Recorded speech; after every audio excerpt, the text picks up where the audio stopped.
Hi, I'm Kalinda, and I often get asked, what is reflexology? And I want to answer that question for you today. Now, some people get it confused with Reiki, or they just don't understand what it is. Reflexology is like acupuncture and massage combined without the needles. But we don't actually have to work on an area that is tender or sore. We stimulate reflexes from the hands, feet, ears, face, and so that we can work on the body parts. Now, how does that work? Well, for example, back in the day when we were cavemen, we used to walk on the ground in our bare feet, and that used to stimulate the reflexes automatically. In today's world, we wear shoes, so those reflexes are always protected and they're rarely getting stimulated. And what that does is when the reflexes aren't getting stimulated, it gives the opportunity for things to get stiff. And when it gets stiff, there's just a little bit of a communication breakdown in some cases. And when a reflexology therapist is able to work the reflexes, it breaks down the, it's kind of like, how when a water tap runs and you got that white stuff that forms around the tap, that's kind of what happens when there can be a buildup over a reflex. And so when we get to those places, we call it a crunchy. We're very technical. So when there's a crunchy and we break it down, that allows the blood to flow over the reflex, and it just helps the body to restore normal balance. The other thing that might happen is if it gets stiff, by working those areas, it can relieve the tension, and so that there's a little bit more flexibility, and that again helps to improve circulation, so it helps the body to restore normal function. So a lot of people get confused and they think that it might just be a foot rub. When a reflexology therapist studies to become a reflexology therapist, we have to know physiology and anatomy. We have to know the different body systems. We have to know where to locate the reflexes and what those reflexes correspond to.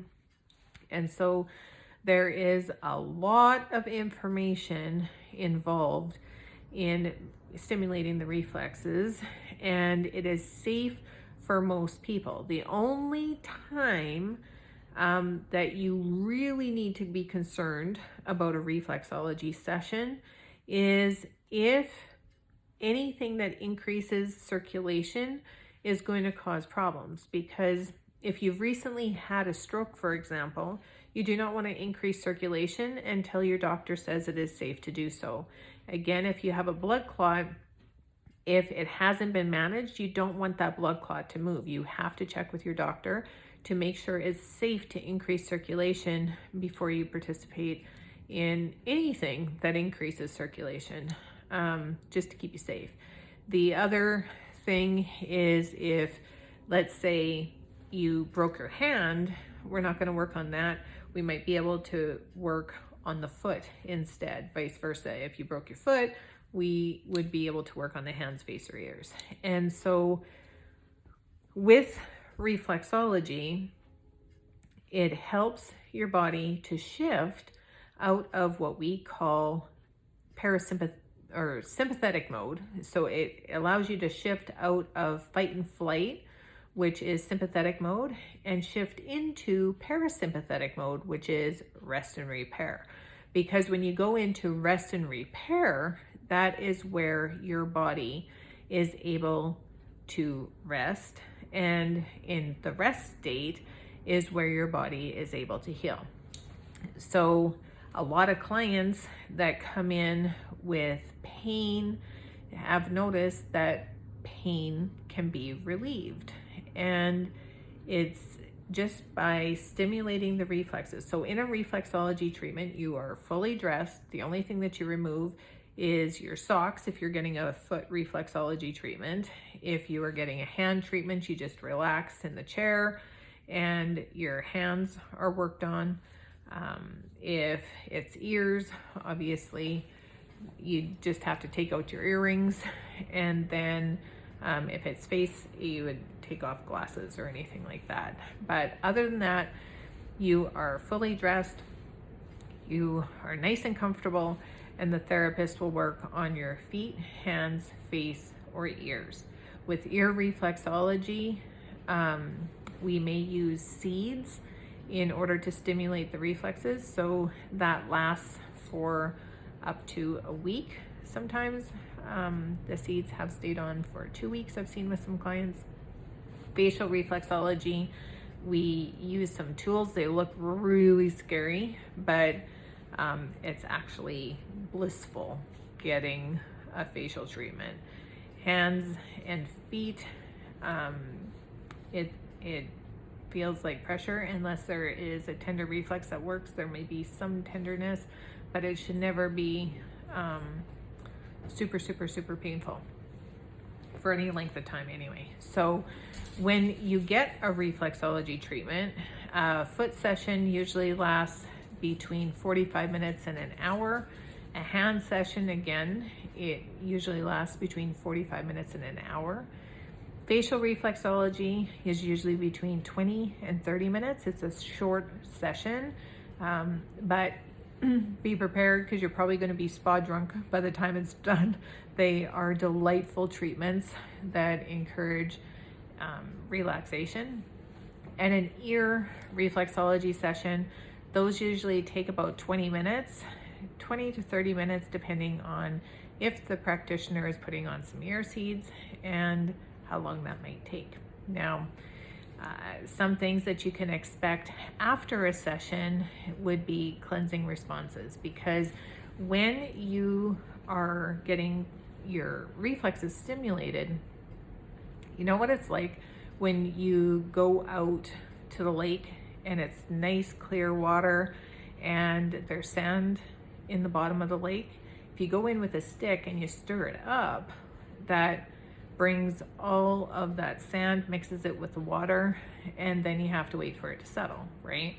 Well, when a reflexology therapist works on your hands, feet, ears, or face, it's kind of doing the same thing. It's taking things that are stiff and tense and it's stirring it up, and so that goes into your bloodstream, and you have to be able to flush it out. So after a reflexology session, it is super important to drink a lot of water, and so that you can flush it out. You may feel really tired, like you need to sleep. That's great. Rest is important. You may have to go to the bathroom a lot more. Again, that's just flushing out the toxins. You may feel like you got a headache. In that case, it's super important to drink some water, because that just means that toxins have gone back into the system. Some people experience cold-like symptoms. You might feel nauseous. What else can happen?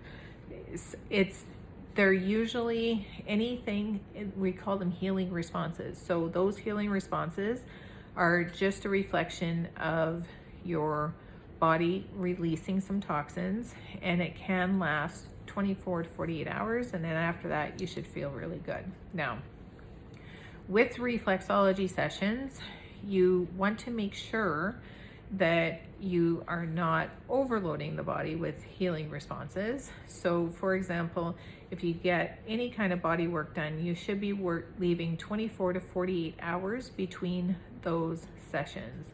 So for example, you don't want to have a massage and a reflexology session booked on the same day, or an acupuncture and a reflexology session booked on the same day, because it is stimulating the body a lot, and you need to give it time to be able to respond to the treatment, right? So any time that you're doing that, it's recommended to leave at least 48 hours between those types of sessions. And it's super duper important to drink lots of water to get things flushed out, right? And if you have any questions, I would love to hear them. You can post them in the comments below, and I'll be happy to answer them. And if you want more information about reflexology or about services offered, you are welcome to visit my website at www.clinic.com clinitrifo.com. It's in the detailed description below. It was great talking to you today. Hope you got some information about reflexology and what to expect during a treatment. And again, if you have any questions, just ask. I would love to hear from you. Bye for now.